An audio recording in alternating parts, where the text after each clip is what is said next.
You don't move to Korea to fall in love. You move to Korea because you are 27 and your life back home has the structural integrity of wet cardboard. You have a business degree that 200,000 other people also received that year. A gym membership you have used 4 times. A group chat that was very active in 2019 and now mostly forwards memes about being tired. Your mother asks what the plan is. You say Korea. She says, why Korea? You say, English teaching. She says, for how long? You say, 1 year. You are both lying to yourselves, but the conversation ends there. You land at Incheon with $1,200, a TFL certificate you earned online in 22 days, and the completely unearned confidence of someone who has never been to a country where they cannot read the signs. Welcome to Seoul. Population 9.7 million. Number of people expecting you, 0. Number of people you know, also 0. The city does not adjust for your arrival. It never does. The apartment is in Mapogu. 1 room, a kitchen technically, and a bathroom where you can touch both walls at the same time if you extend your arms. The rent is 550,000 won a month. In Seoul, that makes it affordable. Everywhere else, that makes it a storage unit with a shower.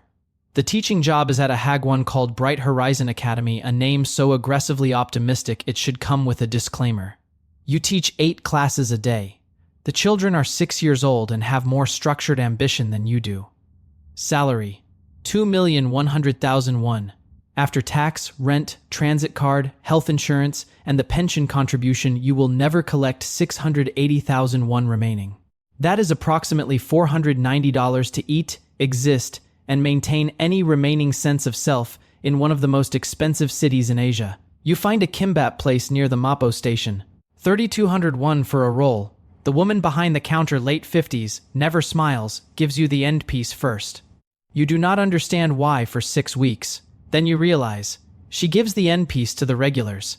In Seoul, being recognized by one person is enough. Month 2. You are functional but not present. You teach, you eat, you sleep, you teach again. The city is full of people living real lives, and you are a tourist in your own day watching everything through glass, unable to find the door. You go to a language exchange in Hongdae on a Tuesday because your apartment is making you feel like furniture. Someone at school said there would be free drinks. Both things are true. Neither is why you stay. Her name is Jae-yeon. She is a graphic designer from Daejeon who moved to Seoul 4 years ago and knows the city the way only people who chose it understand it. She is at the language exchange to practice English. You are there for the drinks. You mispronounce a Korean word you have been mispronouncing for 3 months. She corrects you without softening it. You laugh. She looks surprised that you laughed. You want to hear her laugh. You don't say that. You say something dumb about the Korean alphabet. But you are already in trouble, and you don't know it yet. Coffee first. Then dinner. Then walks through parts of Seoul that don't exist in any guidebook, the alley with the grandmother selling pickles. The shrine behind the apartment buildings where nobody goes. The Pajang Matcha, where the owner knows Jae-yeon by name and immediately gives you a skeptical look that you will spend 4 months earning your way out of. She is careful at first. Not cold careful. She measures her words. She doesn't touch you casually. You learn later that someone broke her trust badly 2 years before you arrived. The walls are not personality. They are engineering. When she starts taking them down, you understand the weight of what that costs her. You date for a year. You meet her parents in Daejeon. Her father is in his late 60s, retired, with the posture of a man who has formed opinions about everything and written them down. He asks about your salary, your father's profession, your 5-year plan. You answer carefully. He chews and nods and gives away nothing. Her mother refills your bowl without asking 3 times in a row. You understand that this is the vote you needed. He proposes on a Sunday morning in the Mapo apartment. No restaurant, no ring. Yet they agreed to choose it together. Both sitting on the floor because there is still no couch. Coffee going cold. She is wearing his gray hoodie, he asks. She says yes before he finishes the sentence. Then she laughs.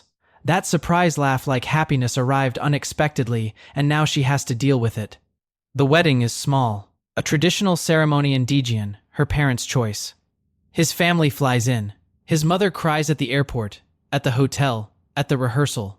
And at the ceremony so completely that Jaeyeon's aunt offers her a handkerchief, and they bond over it, and this friendship outlasts everything.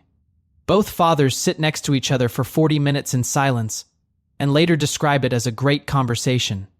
The wedding is imperfect and real. The apartment in Mapo gets replaced by a bigger one in Seodaemun with a kitchen where two people can stand at the same time.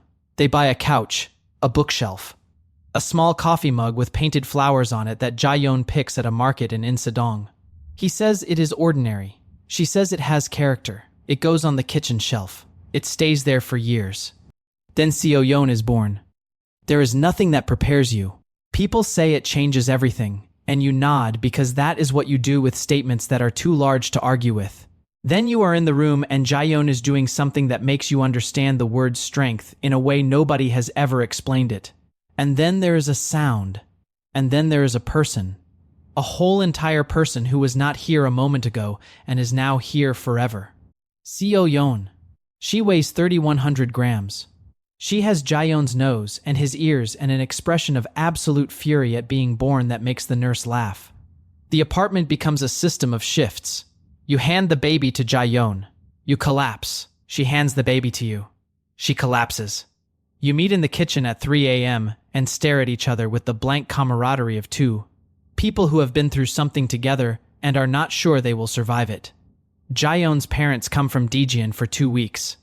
Her mother takes the night shift without being asked, and you nearly cry from gratitude, which you did not know was possible until you went 11 days without more than 90 consecutive minutes of sleep. Her father holds Seoyeon once. Both hands, carefully. He looks up at you over her head and nods. Just once.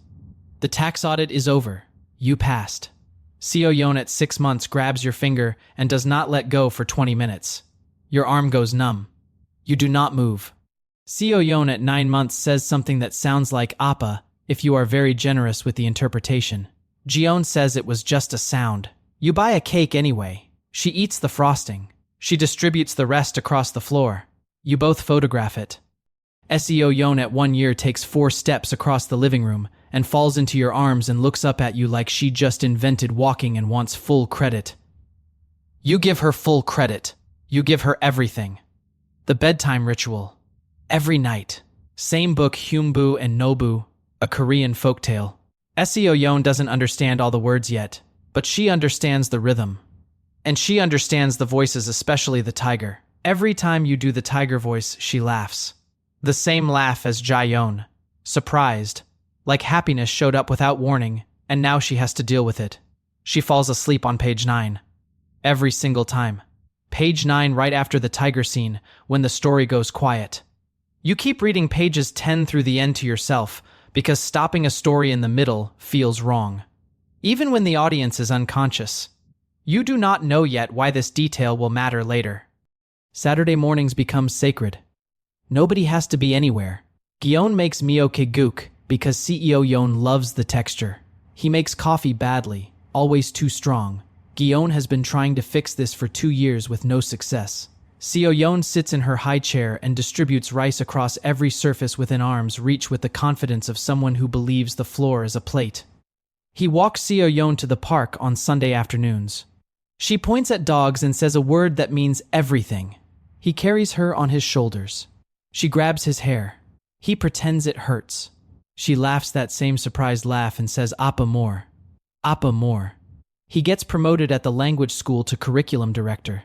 Gayeon's design firm makes her a senior lead. They are building something. It does not have a name yet. It just feels like it might last. The Seodaemun neighborhood starts to know them.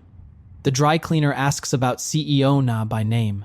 The owner of the Pajangmacha near the school stops charging him tourist prices and calls him by a nickname that makes the regulars laugh but that he never fully explains. He is not Korean. He will never be Korean. But he is, in this neighborhood, in this family, someone who belongs to something. Jaeyeon goes for a routine health check in March. She has been tired more than Seoyeon explains, but they both attributed it to the promotion, the late hours, the ordinary accumulation of a life being fully lived. The doctor calls on a Thursday afternoon at 2:17 p.m. Jaeyeon is in a meeting. She steps out. He is at school. She calls him when she gets home. She does not say hello. She says, "I need you to come home now. Stage 3, breast cancer." The words land in the apartment in Siodimun at 6 p.m. on a Thursday, and the apartment continues to exist. The couch is still there, the bookshelf, the flower mug on the kitchen shelf, and nothing in it has changed and everything has. Seo-yeon is 2 years old. She is in the next room.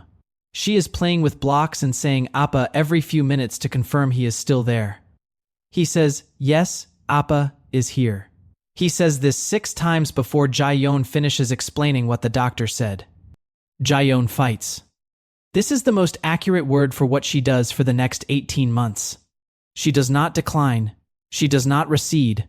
She fights with the specific stubbornness of someone who has a 2-year-old daughter and a half-finished design project and a husband who still makes the coffee too strong, and she is not done with any of it. Her hair goes first. She tells him before it happens so he is not startled. She tells Seo-yeon that Mama's hair is taking a rest.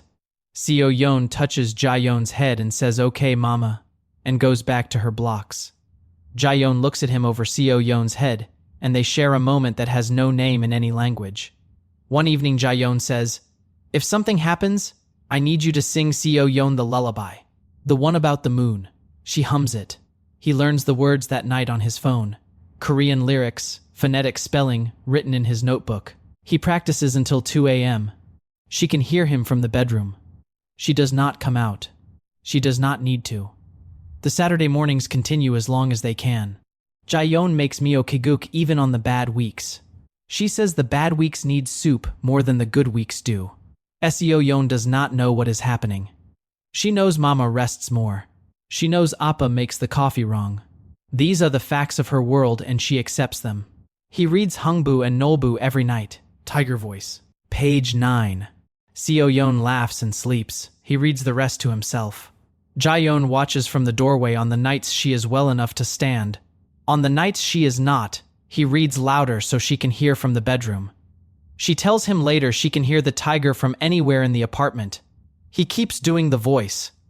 Gaeon dies on a Wednesday morning in November. Seo-yeon is 3 years old. He is in the room. Her parents are in the room. It is not dramatic the way people imagine. It is quiet the way all the most important things are quiet. He takes Seo-yeon home. The apartment is exactly as they left it. The couch. The bookshelf. The coffee mug on the kitchen shelf white with painted flowers. He puts Seo-yeon down for her nap. He comes into the kitchen. He looks at the mug. He does not move it. He does not know why. He just knows that the mug is exactly where she put it, and moving it would be a decision he is not ready to make. He closes the kitchen. He goes to check on Seo-yeon. That night. Seo-yeon asks for the tiger story. He sits on the floor. He opens Hungbu and Nolbu. He reads. He does the tiger voice. She laughs that same surprised laugh, Jae-yeon's laugh, coming from Seo-yeon's mouth, as it always has. She falls asleep on page 9. He reads pages 10 through the end to himself, in a whisper, because stopping in the middle still feels wrong. 3 months after Jae-yeon dies, her father calls. He is not cruel. He is a man who has lost his daughter and is holding the only piece of her that remains. He says, Seo-yeon should come to Daejeon. She should be near family, near people who share her blood. He says this the way he says everything, careful, formal, considered. He says, "You are a foreigner. What happens when you leave?" He goes to a family law attorney in Seoul. She is in her 40s, speaks careful English, and has the specific energy of someone who regularly delivers information that changes lives. She explains Korean family law to him in 3 sentences that he will remember precisely for the rest of his life. Under Korean civil law, when a Korean parent dies, the surviving foreign parent retains full custody, but maternal grandparents can petition for custody if they can demonstrate the foreign parent is unable to provide adequate Korean cultural upbringing, language exposure, or social stability. The court has discretion. Foreigner status is a factor. Grief is not a defense. He builds the case. Not because he doubts himself, but because the court needs paper. He produces 4 years of Seo-yeon's medical records in his name, her daycare enrollment documents, the Korean language tutoring sessions he has attended for 2 years, the pediatrician's statement, the school registration, the lease, the neighbors who will testify that he is present, the kimbap Ajuma who has watched this child grow up at that counter. The court hearing takes 4 months. The grandparents are not wrong to love her. He is not wrong to stay. The judge asks him, "Why do you remain in Korea?" He says, "Because CEO Yeon is Korean and I am her father and Seoul is our home and Jeon built a life here and I am not leaving it because she is not in it anymore." The court rules in his favor. Full custody. The grandparents retain visitation monthly, in Seoul, at the apartment. He calls them himself to confirm the first visit. Jaeyeon's father arrives on a Saturday morning. He brings Myeoke Guk Jaeyeon's recipe, written in her handwriting, the version her mother kept. He gives it to him without explanation. He takes it. Saturday mornings are different now. He makes Myeoke Guk badly at first, then better, then correctly. The coffee is still wrong. He has decided the coffee will always be wrong. Jaeyeon would have fixed it eventually. He is going to let her be the one who would have. He sings the lullaby now. The one about the moon. The one she hummed to him in the apartment in Seodaemun on an evening when she was telling him what to do in case. He sings it. His Korean is not perfect. Seo Yeon does not correct him. She just listens with the same expression her mother had surprised. Like happiness showed up when she wasn't expecting it. He still reads Hungbu and Nobu. Tiger voice. Page 9. Every single time. She still laughs that surprised laugh. He reads pages 10 through the end to himself, because stopping in the middle still feels wrong. Seoul does not know any of this. 9.7 million people in 9.7 million small lives, none of them required to notice yours. The flour mug is on the shelf. The recipe card is in the kitchen drawer. The coffee is always wrong.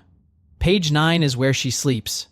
And somewhere in this city, in an apartment in Seodaemun, a father reads the rest of the story to himself every single night, because she cannot hear the ending yet, and he is not willing to let it go unread. That is the story for today. It is fiction. But the Korean family law provisions referenced are real: the Hague Convention, the custody framework, the cultural upbringing consideration.